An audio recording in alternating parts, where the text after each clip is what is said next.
کیونکہ بعض اوقات جو ہے وہ پیری مریدی صرف اور صرف دنیاوی مقاصد کے لیے کی جاتی ہے. اعلیٰ حضرت علیہ رحمہ کا اس کے بارے میں فتاوی رضویہ شریف کی 21ویں جلد میں بڑا تفصیلی کلام ہے, متعدد رسائل ہیں اس کے بارے میں, فتاوی ہیں. تو اعلیٰ حضرت رحمہ نے فرمایا کہ جو مرید ہونا محض دنیاوی مقاصد کے لیے ہے اس مرید ہونے کا کوئی فائدہ نہیں ہے. اصل مقصود دین ہے, اصل مقصود دین ہے. ہاں اس دین کے ضمن میں دنیاوی فائدہ مل جائے یہ ایک دوسری بات ہے. تو اب اس کے بارے میں فرمایا کہ مرید ہونے کا اصل مقصد اپنے باطن کی اصلاح کرنا, اپنی ذات کی اصلاح کرنا, اپنے آپ کو شریعت پر چلانا, اپنے اندر اس بیعت کے ذریعے وہ جذبہ پیدا کرنا کہ بسا اوقات لوگوں کا دل جو ہے وہ شریعت پر عمل کرنے کی طرف آتا نہیں, لیکن جب وہ مرید ہوتا ہے, جب وہ اپنے پیر کی صحبت اختیار کرتا ہے, جب وہ اس کے اقوال سنتا ہے, اس کے ملفوظات سنتا ہے, جب وہ اس کی صحبت اختیار کر کے اس کے افعال کو دیکھتا ہے, تو یہ جو پیر کی صحبت ہے, پیر کی بارگاہ میں بیٹھنا ہے, جو اس کے ملفوظات سننا ہے, یہ اس آدمی کی زندگی میں انقلاب پیدا کرتے ہیں. کیونکہ صحبت کا اثر, کسی کے پاس بیٹھنے کا اثر یہ تو مسلم ہے, دنیا جہان اس کو جانتی ہے, قرآن و حدیث سے یہ بات ثابت ہے. تو جب آدمی مرید ہوتا ہے اور پھر وہ مرید ہونے کا حق ادا کرتا ہے, مرید ہونے کے حق ادا کرنے میں ایک تو پیر کی تعظیم اور اس کے ساتھ اس کے قول و فعل پر نظر رکھنا بھی ہے, اس کی باتیں سنی جائیں اور اس پر عمل کرنے کی نیت کی جائے, اور دوسرا اس کی صحبت اختیار کی جائے, اس کا قرب اختیار کیا جائے اور اس کی پیروی کرنے کی کوشش کی جائے. تو جب کوئی آدمی اس راہ پہ چلتا ہے تو اس کا جو نتیجہ نکلتا ہے نا وہ یہ نکلتا ہے کہ آدمی بھی پھر اسی رنگ میں رنگتا چلا جاتا ہے. آپ نے دیکھا ہوگا دنیا کسی بھی با عمل پیر کا جب کوئی مرید ہوتا ہے, کسی بھی با عمل پیر کا, اگر جس طرح کی وہ زندگی پہلے گزارا ہوتا ہے, مرید ہونے کے بعد اس کی زندگی میں انقلاب آتا ہے. ایسا لگتا ہے کوئی اسپرچل کنیکشن یہ بالکل یہ حقیقتاً ہوتا ہے, یہ کیونکہ اس سلسلے کا تعلق ہی روحانیات کے ساتھ ہے, یہ ایک روحانی تعلق ہوتا ہے. تو جب آدمی صدق دل کے ساتھ کسی کا مرید ہوتا ہے اور وہ جس کا مرید ہے وہ اس بیعت کا اہل ہے, وہ پیر بننے کا اہل ہے, تو جب یہ مرید ہوتا ہے اس کے بعد اس کے اندر تبدیلی آنا شروع ہوتی ہے. آپ نے اپنی زندگی کے اندر ہزاروں لاکھوں لوگ ایسے دیکھے ہوں گے کہ جو مرید ہونے سے پہلے ان کی حالت کچھ اور ہوتی ہے, لیکن مرید ہونے کے بعد نہ جانے کیا ایسی ان میں تبدیلی آتی ہے کہ وہ نماز بھی بن جاتے, وہ بعمل بھی بن جاتے, وہ شریعت پر بھی چلنا شروع کر دیتے. ماشاءاللہ بڑی پیاری بات پتہ چلی. اور واقعی اگر غور کریں تو آپ سب نے بھی ایسا دیکھا ہوگا کہ کسی پیر کامل سے کنیکشن سے پہلے, کسی روحانی شخصیت کا دامن تھامنے سے پہلے زندگی کچھ اور ہوتی ہے, اور جب یہ روحانی کنیکشن ہو جاتا ہے, کسی بزرگ کا فیض ملنا شروع ہو جاتا ہے, تو پھر اس کی زندگی کی دنیا, دل کی دنیا زیر و زبر ہو جاتی ہے. میرے پیارے اور محترم اسلامی بھائیوں, پیری مریدی کے احکام ہمارا ٹاپک ہے, اس پر ہم گفتگو کر رہے ہیں. ہمارے نمبرز اسکرین پر آپ کے سامنے ہیں. حضور یہ بتائیے, یہ ایک بڑا مشہور جملہ بھی ہے کہ جس کا کوئی پیر نہیں ہوتا اس کا پیر شیطان ہوتا ہے. کچھ اس بارے میں ڈیفائن کیجئے کہ یہ جملہ درست ہے اور کیا ایسا ہی ہوتا ہے؟ دیکھیے یہ جملہ مشہور ہے اور یہ سوال امام اہل سنت مجدد دین و ملت مولانا شاہ امام احمد رضا خان علیہ رحمت الرحمان سے کیا گیا کہ یہ جو جملہ مشہور ہے کہ جس کا کوئی پیر نہیں اس کا پیر شیطان ہے, تو اس جملے کا مطلب کیا ہے, یہ جملہ درست ہے یا نہیں, اور اگر یہ درست ہے تو پھر اس کا مطلب کیا ہے. صحیح ہے, کیونکہ ایک آدمی جو ہے وہ شریعت کے اوپر پوری طرح عمل کرتا ہے اور صرف وہ پیر نہیں پکڑتا تو یہ کہنا کہ اس کا پیر شیطان بن گیا تو بظاہر تو سمجھ نہیں آتی. تو اعلیٰ حضرت رحمہ نے اس پر بڑی تفصیل کے ساتھ کلام فرمایا. ایک تو اس کے بارے میں ایک فتویٰ ہے اور ایک اس کے بارے میں اعلیٰ حضرت رحمہ کا ایک مفصل رسالہ ہے, اور فتاوی افریقہ میں اور فتاوی رضویہ کے اندر وہ دونوں میں یہ رسالہ موجود ہے. یہ جو جملہ ہے کہ جس کا کوئی پیر نہیں اس کا پیر شیطان ہے, اصل میں پیر کی دو صورتیں. ایک پیر وہ ہے کہ جو ہماری سیدھی شریعت کے بارے میں رہنمائی کرے, اس کو کہتے ہیں مرشد عام, یا اس کو اردو میں کہتے ہیں پیر عام. یہ ایک عام پیر ہے. وہ کیا ہے, وہ ہمارے لیے اللہ کا کلام قرآن پاک ہے, اس میں سرکار دو عالم صلی اللہ علیہ وسلم کی احادیث مبارکہ ہے, اس میں ائمہ مجتہدین نے جو تحقیقات فرمائی, جو ہمارے سامنے مسائل بیان کیے, جو کتابوں میں موجود ہیں, یہ ہمارے سامنے چیزیں ہیں, یہ ہے پیر عام. اب جو شخص ان پیروں میں سے کسی کو تسلیم نہیں کرتا اس کے لیے یہ جملہ ہے کہ جس کا کوئی پیر نہیں اس کا پیر شیطان ہے. جو کلام اللہ کو نہیں مانتا، جو قرآن پاک کا منکر ہے، تو وہ پھر شیطان کا پیروکار ہے. اسی طرح جو کلام اللہ کو مانتا مگر حدیثوں کو نہیں مانتا، اس کا پیر بھی شیطان ہے. اسی طرح جو قرآن حدیث کو تو مانتا ہے لیکن ائمہ مجتہدین کا انکار کرتا ہے، کہتا ہے کہ نہیں بھی میں کسی مجتہد کو مانتا ہی نہیں ہے، انہوں نے تحقیق ہے، میری اپنی تحقیق ہے. تو جو مجتہدین کا انکار کرنے والا ہے اس کا پیر بھی شیطان ہے. اسی طرح جو بالفرض مجتہدین کو بھی مانتا ہے، قرآن مانتا ہے، حدیث مانتا ہے، مجتہدین کو مانتا ہے لیکن اس کا عقیدہ درست نہیں. جیسے بہت سارے مجتہدین کی پیروی کرنے والے بھی ایسے ہوتے ہیں کہ جن کا عقیدہ درست نہیں ہوتا. تو اب جن کا عقیدہ درست نہیں ہے تو بیسیکلی ان کے پاس وہ حقیقتاً قرآن و حدیث کے پیروکار ہے ہی نہیں، تو ان کا پیر بھی شیطان ہے. تو یہ جو 4 صورتیں میں نے عرض کی ہیں، یہ جملہ کہ جس کا کوئی شیخ نہیں، جس کا کوئی مرید نہیں، جس کا کوئی پیر نہیں، اس کا پیر شیطان ہے، یہ جملہ ان لوگوں پر صادق آتا ہے. بقیہ وہ جس پیری مریدی کے بارے میں ہم کلام کر رہے ہیں کہ بطور خاص کسی فرد خاص کی بیعت کرنا اور اس کے ہاتھ پر مرید ہونا، پھر اس کی پیروی کرنا، یہ جو چیز ہے تو یہ مستحب کے درجے میں ہے، لیکن وہ مستحب کہ جس کے دین دنیا آخرت کے اندر بے پناہ فوائد ہیں. صحیح. تو اس صورت کے اوپر جو ہے یہ جملہ صادق نہیں آتا. بہت اچھی بات کی. اس کا مطلب یہ بھی ہوا کہ اگر کسی کا کوئی پیر نہیں ہے یا کوئی کسی ابھی تک کنیکشن جس نے نہیں جوڑا ہے یا کسی کو پیر نہیں بنایا تو اس کو ڈسکریج بھی نہیں کرنا چاہیے کہ تم ابھی تک جناب کسی پیر صاحب کے مرید نہیں ہو تو تمہارا پیر شیطان ہے. تو آپ کی بات سے پتہ چلا مستحب کام ہے، انکریج کرنا چاہیے، ذہن بنانا چاہیے، فوائد بہت سارے ہیں. لیکن اگر کوئی نہیں کرتا اور اس کا عقیدہ درست ہے تو وہ کوئی گناہ گار نہیں ہے اس وجہ سے. یہ یہاں جو عرض کروں یعنی 2 چیزیں ہو گئی. ایک یہ ہے کہ یعنی جو کسی کا مرید نہیں ہے اس کو ایک تو ہے ڈسکریج اس انداز میں کرنا کہ اسے یہ کہنا کہ چونکہ تمہارا کوئی پیر نہیں تمہارا پیر شیطان ہے. ٹھیک ہے نا. یہ جو ڈسکریج کرنا ہے یہ تو جائز ہے ہی نہیں، یہ تو سیدھا ایذاء مسلم ہے، یہ تو حرام. ٹھیک ہے. دوسرا یہ ہے کہ کوئی مرید نہیں، کوئی کسی کا مرید نہیں ہے، اب اسے مرید بننے کی ترغیب دینا، ٹھیک ہے، اسے ایک مستحب عمل کی طرف بلانا، ٹھیک ہے، اور اسے ایک اچھی چیز کی طرف لانا جو ہے یہ بہرحال ایک نیکی کی دعوت ہے، یہ بہت اچھی چیز ہے، کرنی چاہیے. اس کی ترغیب ہم دلاتے بھی رہتے ہیں مدنی چینل کے سلسلوں میں بھی الحمدللہ، اور کئی اجتماعات کے آخر میں بھی آپ یہ ترغیب سنا کرتے ہیں کہ پیر اختیار کرنے کے یا مرید بننے کے کس قدر فوائد ہیں، اور انشاءاللہ سلسلے کے آخر میں بھی اس ٹاپک پر کچھ کلام کریں گے. حضور یہ بتائیں کہ کیا جادو ٹونے عملیات کرنے والا ہر شخص پیر ہوتا ہے؟ کئی لوگ ان سے مرید ہو جاتے ہیں یا انہیں پیر صاحب کہتے ہیں، پھر ان کے پاس جا کر اپنے کام نکلواتے ہیں. تو اس بارے میں بھی کچھ، اور ایسے پیر بہت زیادہ پائے جاتے ہیں، دیواروں پر ان کے پوسٹرز بھی لگے ہوئے ہوتے ہیں، تو بالخصوص ہندو پاک کے اندر یہ بہت زیادہ سلسلہ ہے. تو اس بارے میں کچھ ارشاد فرمائیے. جادو کرنے والا تو کسی بھی صورت پیر نہیں ہو سکتا، کیونکہ جادو حرام ہے، اور جو جادوگر ہے وہ مستقل حرام کا مرتکب ہے، اور جو حرام کا مرتکب ہے وہ فاسق و فاجر ہے، اور فاسق و فاجر جو ہے وہ پیر نہیں ہو سکتا. اسی طرح جو ہے وہ ٹونے کے بارے میں ہے، تو ٹونا ہمارے اصل میں جادو ہی کو جو ہے نا وہ جادو ٹونا کہہ کے جادو ہی مراد ہوتا ہے، ورنہ جو ہے وہ ٹونا بہرحال اس سے جدا گانا بھی چیز ہوتی ہے، لیکن تقریباً وہ بھی حرام ہی کی صورتیں ہوتی ہیں. تو لہذا جو جادو ٹونا کرنے والا ہے وہ تو کسی بھی صورت پیر نہیں ہو سکتا. اب دوسری بات، عملیات کرنے والا، تو عملیات کرنے والا عامل کہلائے گا نہ کہ پیر کہلائے گا. عملیات کا مطلب یہ ہے کہ ایک آدمی دم کرتا ہے، ایک آدمی تعویذ لکھ کر دیتا ہے، ایک آدمی جو ہے وہ پانی پڑھ کے دیتا ہے، اور اس طرح کے جو دوسرے کام ہیں وہ کرتا ہے. تو اب یہ جو کام ہے تو یہ ایک شعبہ ہی جدا ہے بالکل، کہ کوئی آدمی دم کرتا ہے، کوئی آدمی تعویذ دیتا ہے، تو یہ ایک جدا شعبہ ہے، اس کا پیری مریدی کے ساتھ کوئی تعلق نہیں. نہ تو یہ کرنے والا بہرحال پیر بنے ہے، اور نہ یہ ہے کہ پیر کے لیے یہ ضروری ہے. بالفرض اگر کوئی ایسا پیر ہو کہ جو اصلاً دم ہی نہ کرتا ہو، ٹھیک ہے، ایسا پیر ہے کہ جو کسی بھی صورت تعویذ لکھ کر ہی نہیں دیتا، وہ پیر کیسے ہو جائے گا؟ نہیں کر سکتا. وہ بھی پیر ہوگا. لوگوں کا تو کنسپٹ یہ پیر صاحب تو ہوتے وہی ہیں جو دم کرتے ہیں، جو تعویذ دیتے ہیں. ہاں یہی میں نے عرض کیا نا کہ پیری کا جو مقصد ہے اور پیری کا جو معنی ہے اس کی جو ہے وہ اصلاح کی حاجت ہے، کہ پیری کا معنی اپنے باطن کی، اپنے نفس کی اصلاح کرنا ہے، نہ کہ اپنے کاروبار کی اصلاح کرنا یا اپنے بچے کو جو ہے وہ اس کو تندرست کر دینا. تو یہ اس کے مقاصد ہی نہیں ہے.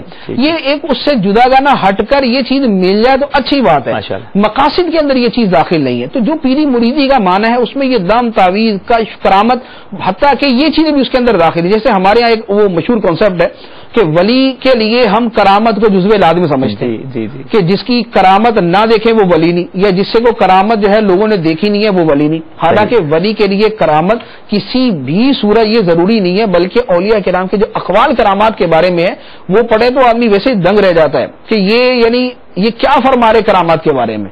تو ولی کے لیے کرامت نہیں، استقامت ضروری ہوتی ہے۔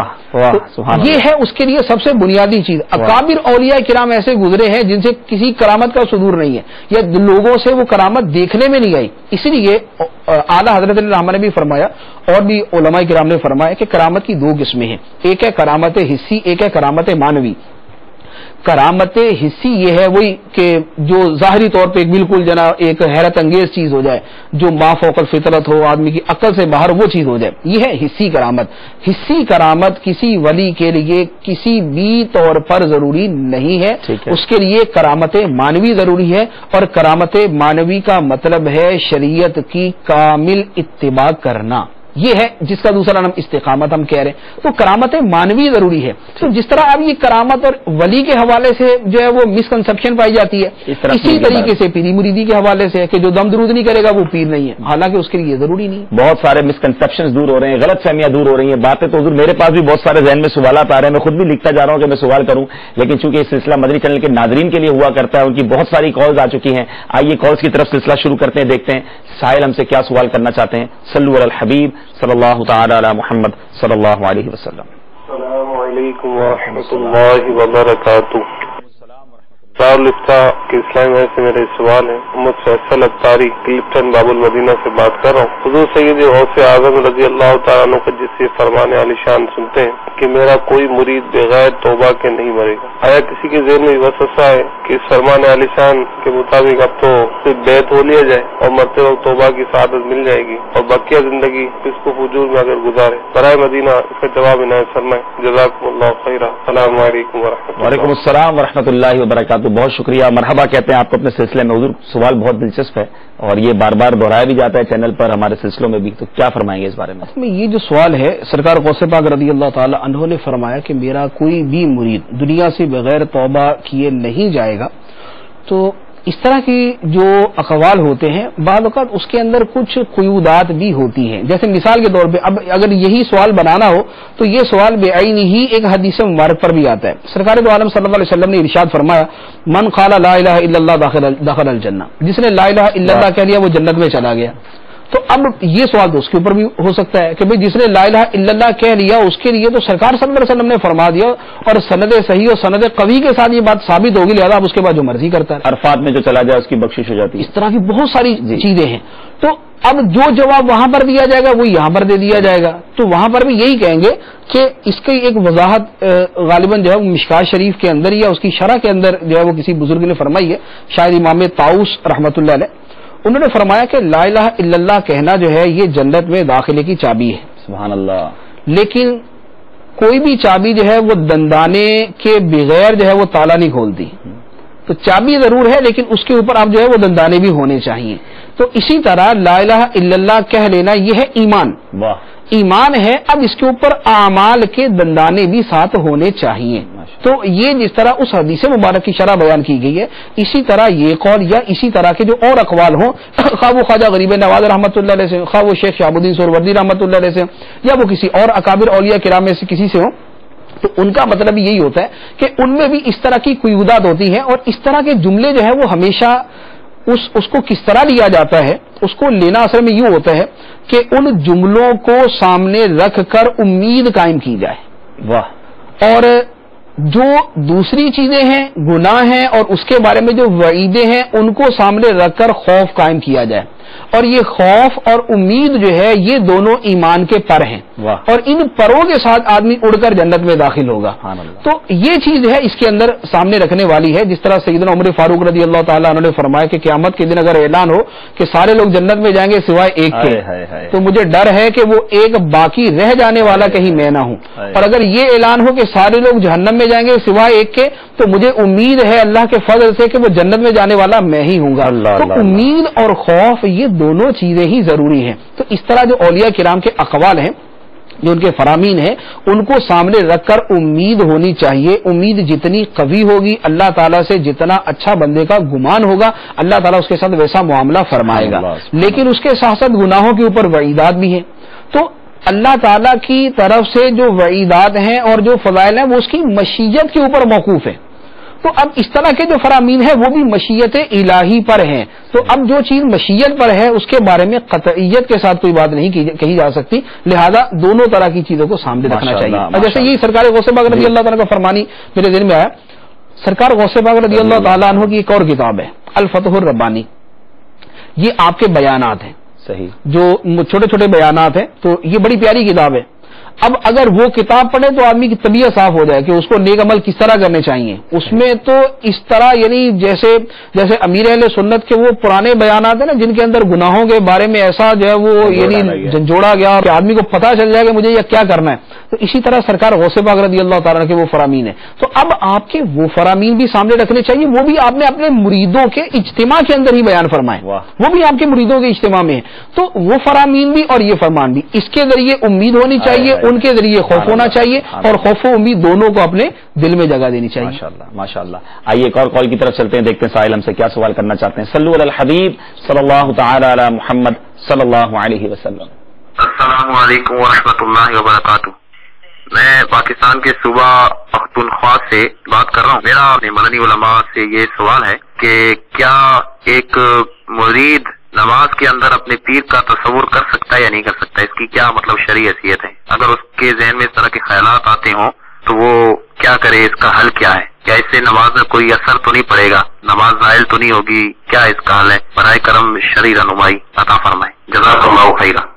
بہت بہت شکریہ، آپ نے خیبر پختونخوا سے ہمیں کال کیا. حضور یہ بتائیں کہ کیا نماز میں کوئی اثر پڑے گا اگر اس طرح کا خیال آئے تو؟ یہ سوال ہے نماز میں تصور شیخ کے بارے میں. جی جی. بیسیکلی تو تصور شیخ جو ہے اس کی وضاحت جو ہے وہ عرض کرتا ہوں. تصور شیخ کے بارے میں امام اہل سنت مجدد دین و ملت مولانا شاہ امام احمد رضا خان علیہ رحمت الرحمان کا ایک نہایت ہی نفیس اور خوبصورت رسالہ ہے جس کا نام ہے الیاقوتۃ الواسطہ. ماشاءاللہ. الیاقوتۃ الواسطہ کا ترجمہ اور اس کا خلاصہ جو ہے یہ ہمارے المدینہ العلمیہ سے چھپا ہوا بھی ہے. یہ غالباً ولایت کا آسان راستہ کے نام سے ہے یہ. ماشاءاللہ. تو اس رسالے کے اندر اعلیٰ حضرت علی رحمہ نے تصور شیخ کے بارے میں بہت سارے اقوال بیان کیے. اس میں ایک قول شیخ مجدد عرب ثانی رحمۃ اللہ علیہ کا اس بارے میں بھی ہے کہ ان کو ایک مکتوب آیا اور اس کا انہوں نے جواب ارشاد فرمایا. تو اس کے اندر بڑی تفصیل ہے لیکن وہ بہرحال وہ سب کو جو ہے نا وہ سمجھانا ذرا مشکل ہے. ٹپیکل ہو جائے. ہاں. تو اس میں عرض یہ ہے تصور شیخ فی نفسی ہی ایک اعلیٰ درجے کی چیز ہے اور ایک دل میں ایمان، عقیدہ، عمل اور ایک روحانیت پیدا کرنے کا بہت بڑا ذریعہ ہے. سبحان اللہ. اور تصور شیخ جو ہے یہ دنیا و آخرت کے اندر کام آنے والی چیزوں میں سے بہت اعلیٰ قسم کی چیز ہے کہ جب تصور شیخ کا سلسلہ شروع ہوتا ہے تو اس کے بعد اس کی برکات ہیں وہ وہی جانتا ہے جو تصور شیخ کرتا ہے. علماء کرام نے فرمایا، اعلیٰ حضرت رحمہ نے بھی اس کو نقل فرمایا کہ تصور شیخ پر اگر استقامت اور مداومت کی جائے اس کا نتیجہ یہ ہوگا کہ دنیا کے اندر بھی اگر کہیں بھی کوئی مشکل پیش آئے گی تو وہ اپنی آنکھوں سے اپنے سامنے دیکھے گا کہ اس کا پیر اس کی مدد کرنے کے لیے موجود ہے. اور یہ مشاہداتی چیز ہے، ایک نہیں، اس کے بارے میں سینکڑوں واقعات موجود ہیں اس طرح مدد کرنے کے بارے میں. تو یہ اب اس میں پھر آگے بہت ساری تفصیل ہے کہ اس طرح مدد کون کرتا ہے. پیر صاحب سے پوچھے، پیر صاحب میں تو اپنے گھر میں تھا مجھے تو پتہ ہی نہیں ہے. تو یہ اللہ تعالیٰ کی طرف سے کچھ لطائف کا ایسا سلسلہ ہوتا ہے، کچھ روحانیات کا ایسا سلسلہ ہوتا ہے کہ اللہ تعالیٰ اس بندے کے تصور کے اوپر آگے وہ سلسلہ جاری فرما دیتا ہے اور اس کی مدد ہوتی ہے. لیکن بہرحال تصور شیخ کا ایک فائدہ یہ حاصل ہے. اب تصور شیخ نماز کے اندر کرنا، تو نماز کے اندر تصور شیخ کرنا منع ہے. ایک ہے کہ آدمی کو شدت محبت کی وجہ سے کسی کا خیال آ جائے، صحیح، وہ اور چیز ہے. لیکن یعنی اس کو وہ فارسی کے دو لفظ ہیں جو اس کے لیے استعمال کیے جاتے ہیں، ایک ہوتا ہے آمد اور ایک ہوتا ہے آورد. ٹھیک ہے. آمد کا مطلب ہے آنا اور آورد کا مطلب ہے لانا. صحیح. آنا جو ہے یہ معیوب نہیں، لانا جو ہے یہ منع ہے، یہ نہیں چاہیے. تو تصور شیخ نماز کے اندر، تو نماز میں چونکہ نماز کا شروع سے لے کر آخر تک اس میں دو ہی چیزیں ہیں. ایک ہے اللہ عز و جل کی بارگاہ میں حاضری کا تصور جو خشوع و خضوع کی بنیاد ہے، اور دوسرا جو بزرگان دین نے اور امام غزالی رحمۃ اللہ علیہ نے بطور خاص بیان کیا کہ جب اتحیات میں نبی کریم علیہ الصلوۃ والسلام کی بارگاہ میں سلام عرض کیا جائے السلام علیکہ ایھا النبی ورحمۃ اللہ وبرکاتہ، تو اس وقت فرمایا کہ وَأَحْضِرْ فِي قَلْبِكَ النَّبِيَّ صلی اللہ علیہ وسلم وَقُلْ السلام علیکم ایھا النبی ورحمۃ اللہ وبرکاتہ، کہ اپنے دل، یہ احیاء العلوم کی یہ عبارت میں نے عرض کی ہے کہ فرمایا کہ اپنے دل میں نبی کریم صلی اللہ علیہ وسلم کو دوران نماز حاضر جانو اور پھر عرض کرو السلام علیکم ایھا النبی ورحمۃ اللہ وبرکاتہ۔ تو نماز میں اللہ عز و جل کی بارگاہ میں حاضری کا تصور اور یہ سلام عرض کرتے ہوئے سرکار دو عالم صلی اللہ علیہ وسلم کی بارگاہ کی حاضری کا تصور کیا جائے، اس کے علاوہ بطور خاص تصور شیخ کرنا اور تصور شیخ لانا جو ہے یہ منع ہے، یہ نہیں چاہیے۔ ماشاءاللہ ماشاءاللہ، امید ہے کہ ہمارے خیبر پختونخوا کے اسلامی بھائی کو سوال کا جواب مل گیا ہوگا۔ آئیے ایک اور کال شامل کرتے ہیں۔ صلو علی الحبیب صلی اللہ تعالی علی محمد صلی اللہ علیہ وسلم۔ کافی لگانی ہے اور میں شیخ پورہ سے بول رہا ہوں۔ میرا سوال یہ ہے کہ انسان اپنے مرشد کے عشق میں فنا کس طرح ہوتا ہے؟ فنا سے شیخ انسان کو مرید کس طرح بنتا ہے؟ اور اس اپنے پیر و مرشد کا مزید فیض کس طرح ملتا ہے؟ سوال یہ ہے کہ جو پیر کامل کی کیا شرائط ہیں، اور اگر بندہ ایک دفعہ پیر کامل سے مرید ہو جائے تو کیا مطلب کسی بدگمانی میں مبتلا ہو کر تو بیعت کو فسخ کر بیٹھے تو اس کے لیے کیا حکم ہے؟ پیارے اور محترم اسلام بھائیوں، جب بھی سوال کیا کریں آپ سے عرض یہ ہے کہ اپنا نام اور اپنے شہر کا نام بھی ہمیں بتایا کریں۔ شیخو پورا کے ایک اسلام بھائی تھے جن کا جو کال تھی، یہ بتائیے کہ فنا فی الشیخ کس طرح ہوا جا سکتا ہے اور مزید اپنے پیر کا فیض کس طرح حاصل کیا جا سکتا ہے؟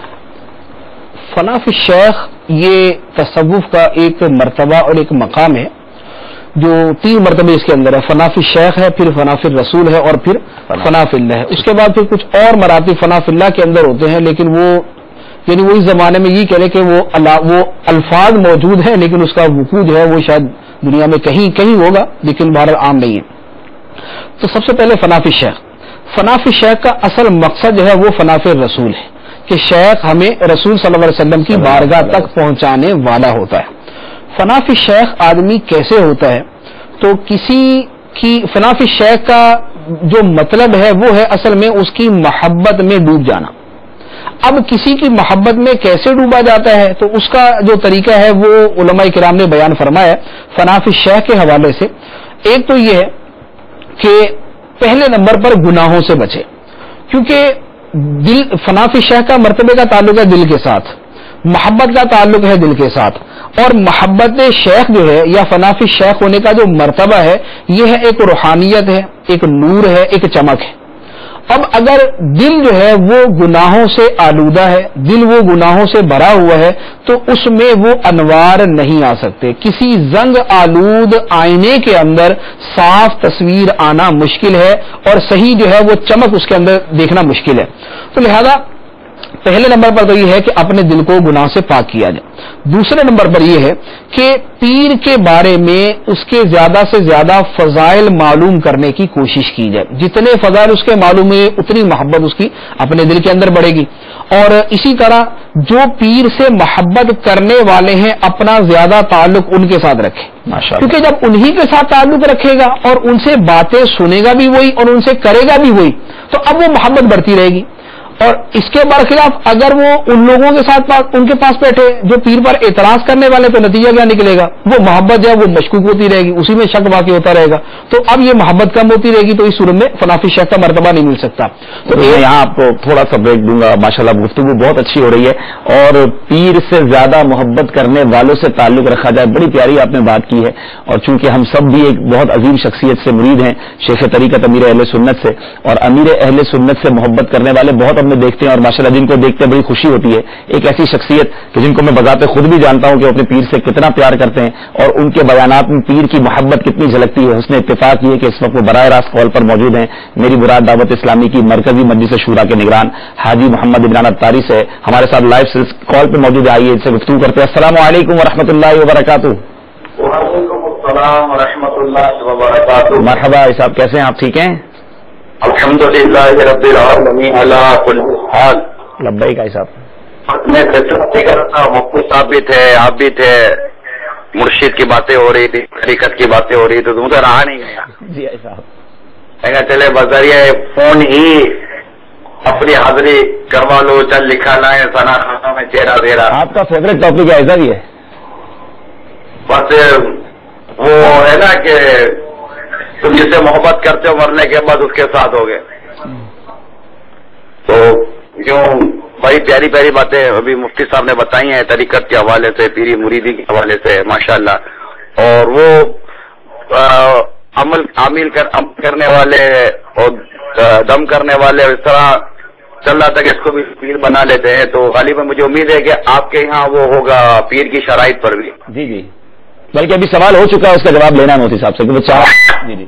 میں بھی یہ چاہتا تھا کہ مفتی صاحب اس طرح کا بھی ارشاد فرما دیں، اور ماشاءاللہ یہ جو بھی اعتراض والی جو بات کی کہ اور اس پہ بھی اعلیٰ حضرت امام اہل سنت نے بہت تاکید فرمائی ہے کہ دل میں بھی اپنے پیر پر اعتراض نہ لائے کہ اس سے بھی وہ فلاح سے برکتوں سے محروم رہنے کے متعلق اعلیٰ حضرت نے صراحت فرمائی ہے. لیکن چونکہ موضوع اتنا خوبصورت، اتنا پیارا، اور جو ہمارے جو اسلام بھائی ہیں، جو ثاقب بھائی جو آپ کے سلسلے کو آرگنائز کرتے ہیں، انہوں نے خاص دعوت دی تھی مجھے کہ ہمارا سلسلہ ہے وہ پیری مریدی کا، تو ابھی بھی وہ سن رہے ہوں گے. میں نے کہا ان کی دلجوئی بھی ہو جائے گی ماشاءاللہ، اور اس لیے میرا جی وہ چاہا. میں نے کہا شرائط پیر کی اور پیر کی تعظیم اور احترام کے حوالے سے، کیونکہ جہاں اتنی بھی عملیاں پھیلی ہوئی ہیں اور ایسے حالات میں لوگ پیری مریدی کے حوالے سے بھی اتنے زیادہ نہ ایجوکیٹ ہے نہ اپڈیٹ ہے.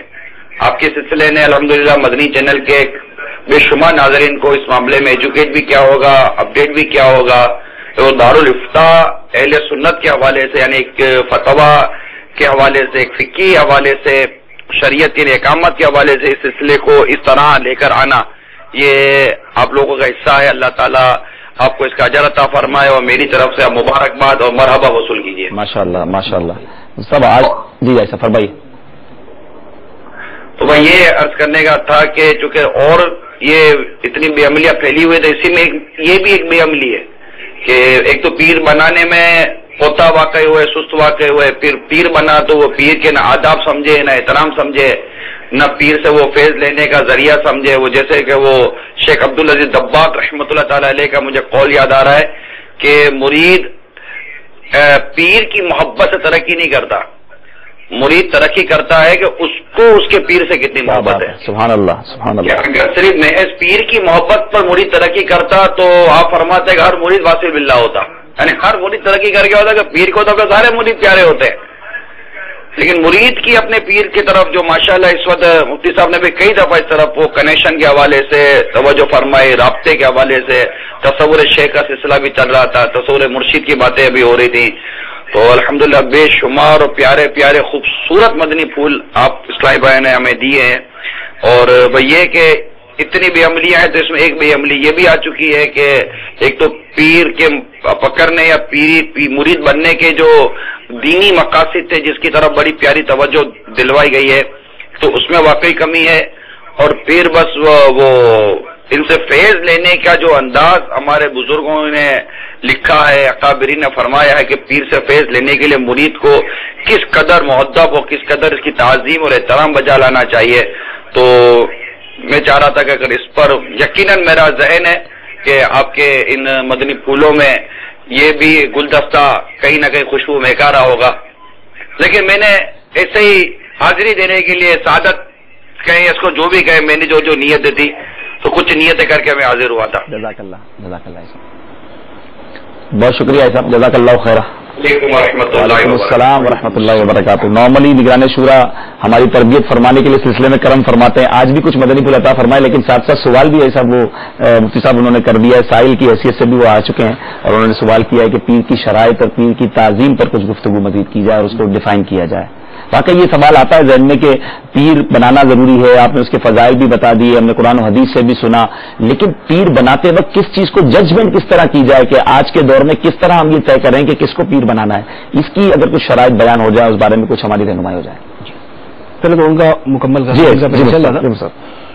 فناف شیخ کے حوالے سے جی، تو اس میں یہی عرض کر رہا تھا کہ ایک تو یہ ہے کہ پیر کے فضائل پڑھے سنے، اور دوسرے نمبر پر انہی کے پاس بیٹھے جو پیر سے محبت کرنے والے اور پیر کی باتیں کرنے والے، اور تیسرے نمبر پر یہ ہے کہ اس کی کامل اتباع کی کوشش کرے. چوتھا یہ ہے کہ اس کی بارگاہ میں زیادہ سے زیادہ حاضر ہونے کی کوشش کرے. جتنا حاضر ہوگا، جتنا قریب سے دیکھے گا، اتنے فضائل سامنے آئیں گے، اتنی زیادہ محبت دل میں پیدا ہوگی. تو یہ فنافی شیخ کا آسان طریقہ، اور اس میں فنافی شیخ ہونے میں بہت بڑا ہاتھ جو ہے وہ اسی پہلی چیز کا، جو ہمارا پہلا سوال تھا تصور شیخ کے حوالے سے، کہ تصور شیخ فنافی شیخ کے لیے جو ہے یہ ایک اکسیر اعظم آپ اس کو کہہ لیں، یہ بنیادی اور عمدہ ترین طریقہ ہے فنافی شیخ ہونے کا، کہ تصور شیخ جس قدر کثرت کے ساتھ کیا جائے گا اسی کثرت کے ساتھ دل میں محبت بڑھے گی، اور اسی جلدی کے ساتھ جو ہے فنافی شیخ کا مرتبہ حاصل ہوتا جائے گا۔ دوسرا سوال جو تھا پیر کی شرائط کے حوالے سے، وہ ہمارے اسلام بھائی نے بھی وہی سوال کیا اور نگرانی شورا نے بھی وہی سوال کیا کہ پیر کی شرائط کیا ہے۔ تو پیر کی شرائط کے بارے میں اعلیٰ حضرت علی رحمٰ نے بڑی تفصیل سے بیان فرمایا ہے، 4 شرطیں اس کی بیان فرمائی، بہار شریعت کے پہلے حصے کے اندر بھی وہ موجود ہے۔ پہلی شرط یہ ہے کہ پیر کا اپنے شیخ کے ساتھ سلسلہ متصل ہو، کہ یعنی وہ بھی باقاعدہ اوپر کسی کا مرید ہو، پھر آگے وہ کسی کا مرید ہو، اور یوں یہ سلسلہ جو ہے سرکار دو عالم صلی اللہ تعالی علیہ وسلم تک پہنچے۔ تو ایک تو اس کے سلسلے کا اتصال ہونا چاہیے، دوسرے نمبر پر یہ ہے کہ اسے مرید بنانے کی اجازت بھی ہو۔ جیسے مثال کے طور پہ مرید تو میں بھی ہوں، آپ بھی ہیں، تو اب ہم مرید تو ہیں لیکن ہمیں کو آگے تو اجازت نہیں نا، تو اس لیے یہ دوسری شرط ہے، اس سے ہٹ کر یہ شرط ہے کہ اسے باقاعدہ اس کی اجازت دی جائے۔ تیسرے نمبر پہ یہ ہے کہ اس کا عقیدہ صحیح ہو، اگر وہ گمراہ ہے، اگر وہ بے دین ہے، اگر وہ بددین ہے تو اسے پیر بنانا ہی جائز رہی، کہ جو خود گمراہ ہے تو پیر کو کہتے ہیں مرشد، مرشد کا مطلب جو رہنمائی کرے، جو خود گمراہ ہے، جو خود راہ بولا ہوا ہے، وہ دوسرے کو کیا راہ دکھائے گا؟ تو اس لیے اس کا عقیدہ صحیح ہونا ضروری۔ چوتھی شرط یہ ہے کہ اس کے پاس اتنا علم ہو کہ وہ اس علم کی روشنی میں فرائض و واجبات پہ عمل کر سکے اور گناہوں سے بچ سکے اور شریعت پر چل سکے، اتنا علم فقہ اس کے پاس ہونا ضروری ہے۔ بہت زیادہ یہ کہ وہ تفسیر میں ماہر ہو، وہ حدیث میں ماہر ہو، وہ دوسرے علوم میں، یہ ضروری نہیں ہے، اتنا کہ جس کے ذریعے حلال و حرام کی تمیز کر کے ان سے بچ سکے، اتنا علم اس کے پاس ہونا ضروری ہے۔ اور اعلیٰ حضرت الرحمٰ نے اسی کے اوپر عالم کا اطلاق بھی فرمایا ہے۔ تو یہ 4 شرطیں ہیں۔ اب یہ ہے کہ اس کے ساتھ ایک اور چیز ہے جس کا خیال کرنا چاہیے، وہ یہ ہے، یہ 4 چیزیں تو وہ بنیادی شرطیں ہیں، ٹھیک ہے۔ 5ویں چیز اس کے ساتھ یہ ہے کہ اب جس کا مرید بننا ہے اس کے حوالے سے یہ بھی دیکھ لے کہ یہ کتنا با فیض ہے اور اس میں کتنا اثر ہے، اس کی بارگاہ میں بیٹھنے والوں میں کتنے اثرات پائے جاتے ہیں، ان کی زندگیوں کے اندر کتنی تبدیلی آتی ہے۔ اگر ایک آدمی یہ دیکھتا ہے کہ کسی ڈاکٹر کے پاس 100 مریض گئے اور 100 کے 100 بیمار ہی واپس آئے اور پورا مہینہ علاج کرانے کے باوجود بھی کوئی تندرست نہیں ہوا، تو اس کا مطلب یہ ہے کہ وہ ہو سکتا ہے ڈاکٹر جو ہے وہ سرٹیفائڈ ڈاکٹر ہو، واقعتاً وہ اتھینٹک ڈاکٹر ہو، لیکن بہرحال یہ آدمی اس کے پاس جانے سے بچے گا، یار 100 بندہ تو صحیح ہوا نہیں تو میں کہاں سے صحیح ہو جاؤں گا۔ لیکن اگر کسی کو یہ پتا ہے یار اس کے پاس جو بھی جاتا ہے وہ تندرست ہو جاتا ہے، جو بھی جاتا ہے ماشاءاللہ اس کا مرض ختم ہو جاتا ہے، تو اب یہ اس کی سند دیکھنے یا اس کا سرٹیفکیٹ دیکھنے نہیں جائے گا، یہ سمجھ لے گا کہ بھائی یہ ہے مستند اور ہے کوالیفائڈ اور ایک ایکسپرٹ آدمی ہے جس کے پاس جانے والا ہر بندہ صحت یاب ہو کر واپس آتا ہے۔ تو یہی چیز جو ہے وہ پیری مریدی کے اندر بھی دیکھنی چاہیے کہ کسی کو پیر بنانے سے پہلے اس کے بارے میں یہ دیکھیں کہ جو اس کی صحبت میں اٹھنے بیٹھنے والے ہیں وہ شریعت کے کتنے پابند بن جاتے ہیں، ان کے دلوں میں خوف خدا کتنا پیدا ہو جاتا ہے، ان کے دلوں میں سرکار علیہ الصلوۃ والسلام کی محبت کتنی بڑھ جاتی ہے، ان کے دلوں میں اولیاء کرام کی عقیدت کتنی زیادہ ہوتی ہے، وہ حلال و حرام کی کتنی پرواہ کرنے لگتے ہیں، ان کی زندگی کے اندر شریعت کا رنگ کتنا جھلکنے لگتا ہے، ان کا ظاہر و باطن کتنا اچھا ہونے لگتا ہے۔ تو اگر آدمی کسی کو پیر بنانے سے پہلے یہ چیز دیکھ لے کہ اس سے متعلق ہونے والا خواہ 1 ہوا یا 10 ہوئے یا 100 ہوئے یا 1000 یا لاکھ، لیکن ان کی اکثریت میں ایک تبدیلی آئی، ایک انقلاب پیدا ہوا، وہ ایک اچھی راہ پر آئے، تو اس کا مطلب ہے کہ اس کا مرید ہونا چاہیے۔ تو پیر بننے سے پہلے اس چیز کو بھی دیکھ لینا چاہیے۔ صاحب اب یہاں تک تو ہم پہنچ گئے کہ پیر بنانا کیوں ضروری، اس کے فوائد کیا ہیں، پیر بنانے کی شرائط کیا ہیں، مرید کو برکتیں کیا ملتی ہیں، اسپریچول کنیکشن کیا ہے، الحمدللہ بہت سارے پہلوؤں پر گفتگو ہو گئی۔ اب ہو سکتا ہے مدنی چینل کے ناظرین دنیا میں کہاں کہاں سن رہے، اب یہ سوچے ٹھیک ہے بھائی اتنے سارے فضائل، اب یہ بھی تو بتا دیں مرید بنے کس کا۔ چلے آپ ہی سجیسٹ کر دیں کہ اگر آج کے دور میں کوئی ایسا اسلامی بھائی ہمیں سن رہا ہے، کوئی ایسی اسلامی بہن سن رہی ہے جو مرید بننا چاہتے ہیں، تو ان کو کس کا مرید بننا چاہیے، اور آج کے دور میں جس طرح بتا رہے ہیں کہ اتنے فیوز و برکات حاصل کیے جائیں، تو اگر آپ کی طرف سے دعوت بھی چلی جائے تو مزید انشاءاللہ آسان ہو جائے گا۔ دیکھیں میں نے یا آپ نے دونوں نے اپنی زندگی کے اندر جو مشاہدہ کیا ہے تو ہمارا تو پہلے دن سے لے کر آج تک جو ہے وہ یکدر گیر محکم گیر والا سلسلہ چلتا آ رہا ہے. ہم نے تو نہ کسی دوسری جگہ جا کر دیکھا ہے اور نہ دوسری جگہ جا کر جانچنے کی کوشش کی ہے. ہم نے تو بچپن میں آنکھ کھولی ہے, اپنی آنکھوں کے ساتھ ہزاروں لوگوں کی زندگیاں بدلتے ہوئے دیکھا, اپنی آنکھوں سے ان لوگوں کو دیکھا جو محلے کے اندر سارا دن شرارتیں, لڑائی, مار کٹائی اور جناب فتنہ فساد اور نہ جانے کیا کیا کرتے تھے, لیکن وہ ایک ہستی کے مرید بننے کے بعد جو ہے وہ ہاتھ میں تسبیح لے کے 5 وقت مسجد میں جا رہے ہیں. ان کی زندگیوں میں تبدیلی, جو خود دوسروں کو تنگ کرتے تھے اب وہ ہر ایک سے پیار, محبت, اخلاق, ملنساری کے ساتھ ملتے ہیں. تو اس طرح کی ہزاروں چیزیں ہم دیکھتے ہیں. تو ہم نے تو شروع سے امیر اہل سنت دامت برکاتہم العالیہ کی ذات کو دیکھا ہے, انہی کا دامن پکڑا ہے, انہی کے ساتھ وابستہ چلتے آ رہے ہیں اور اسی کے اندر اپنی دنیا اور آخرت کی فلاح کو دیکھتے ہیں. اور یہی فلاح ہم ہزاروں لوگوں میں دیکھتے آ رہے ہیں. جو سچا مرید ہے آج تک ان کی زندگیوں کے اندر انقلاب ہم نے اپنی آنکھوں سے دیکھے, اور اس کا ایک مشاہدہ نہیں ہے, اس کے ہزاروں کی تعداد کے اندر مشاہدات ہیں. یہ روڈوں پہ گھومنے والے جو ہے, یہ مسجدوں میں جو بیٹھ رہے ہیں, یہ سینماؤں کو جانے والے, یہ جو مسجدوں میں اعتکاف کر رہے ہیں, یہ جو گناہوں کی طرف جانے والے, یہ جو قافلوں کے مسافر بن گئے, یہ جو پتہ نہیں کیا گناہ کے جو ہے وہ کاغذات پر کرنے والے آج جو ہے وہ مدنی انعامات ہاتھ میں لے کے بیٹھے ہوئے ہیں. تو یہ سارے کا سارا فیض جو ہے یہ امیر اہل سنت کی ذات مبارکہ ہی کا ہے. تو الحمدللہ ہم بھی امیر اہل سنت کے مرید ہیں, میں بھی, اور میں دوسروں کے لیے بھی یہی خواہش کروں گا کہ جو مسلمان اپنے لیے اچھا سمجھے, اپنے مسلمان بھائی کے لیے اچھا سمجھے, تو میں تو سب کو امیر اہل سنت کی ذات مبارکہ. ماشاءاللہ امیر اہل سنت قادری سلسلے سے بیعت فرماتے ہیں, تو پھر قادری سلسلے کا کنیکشن اور اس کی برکتیں بھی حاصل ہو جائیں گی. ماشاءاللہ میرے پیارے محترم اسلامی بھائی اور مدنی چینل کے ناظرین, سلسلے کے آخر میں آپ سب کو ہمارے دارالفتہ کے اسلام بھائی کی طرف سے بھی یہ انویٹیشن ملی, یہ دعوت ملی, اور واقعی یہ آنکھوں دیکھا حال ہے.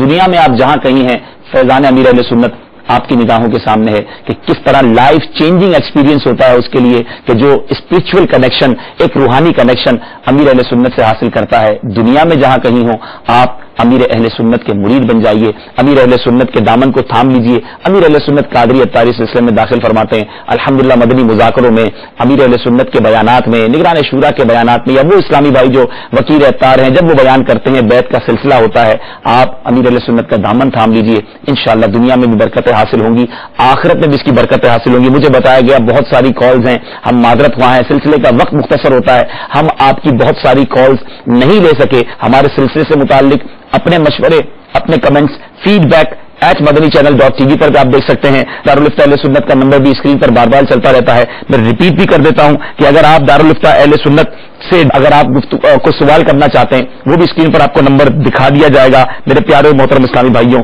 دنیا بھر میں جہاں کہیں ہیں مدنی چینل دیکھتے رہیے, اس کی دعوت عام کرتے رہیے. اللہ تبارک و تعالی غوث پاک رضی اللہ تعالیٰ کے فیوز و برکات سے ہم سب کو مالا مال فرمائے. دنیا بھر میں جہاں جہاں مسلمان ہیں, مالک کریم ان سب کی پریشانیوں کو دور فرمائے. آمین بجاہ النبی الامین صلی اللہ تعالی علیہ وسلم.